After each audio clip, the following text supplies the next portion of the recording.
গ্রামের এক কোণে ছোট্ট এক বাড়ি ছিল পচা আর লেংচার।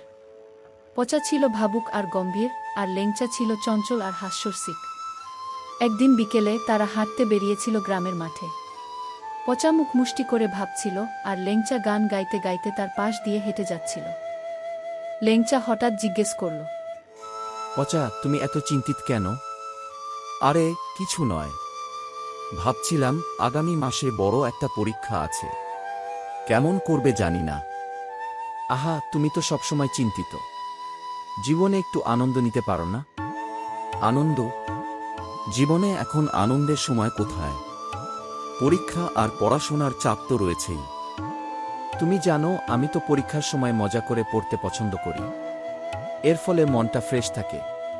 কিভাবে জানো, একটু আনন্দে পড়াশোনার চাপ কমে যায়।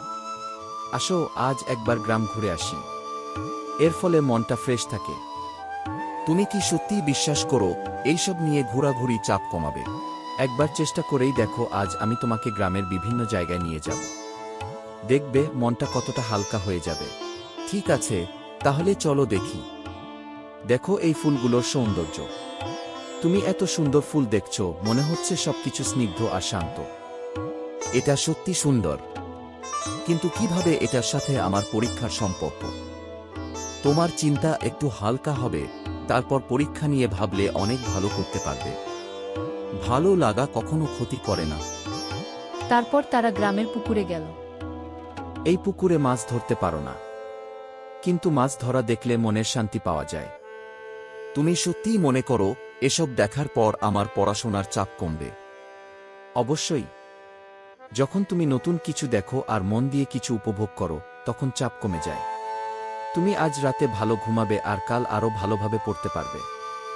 তোমার কথা শোনার পর মনে হচ্ছে হয়তো সত্যিই কিছুটা পরিবর্তন হতে পারে। তো কেমন লাগছে? মনে হচ্ছে তুমি একটু ভালো বোধ করছো? হ্যাঁ, সত্যি বলতে কি, আমি কিছুটা হালকা বোধ করছি। তোমার সাহায্যে আমি বুঝতে পারলাম জীবনে কিছু মজা আর আনন্দ আসলেই প্রয়োজন। আরও দেখবে, জীবনের সব সমস্যার সমাধান আনন্দে নয়, তবে আনন্দের মাধ্যমে সমস্যা মোকাবিলা করা সহজ হয়। সন্ধ্যা হলে তারা বাড়ি ফিরে এল। পচা এখন বুঝতে পারল যে বন্ধু লেংচার আনন্দপূর্ণ দৃষ্টিভঙ্গি তার জীবনে একটি নতুন রং এনে দিয়েছে। আর লেংচা শিখল, বন্ধুর মনোযোগী সাহায্য এবং আনন্দপূর্ণ সময় কাটানো বন্ধুত্বের মূল্য বাড়ায়।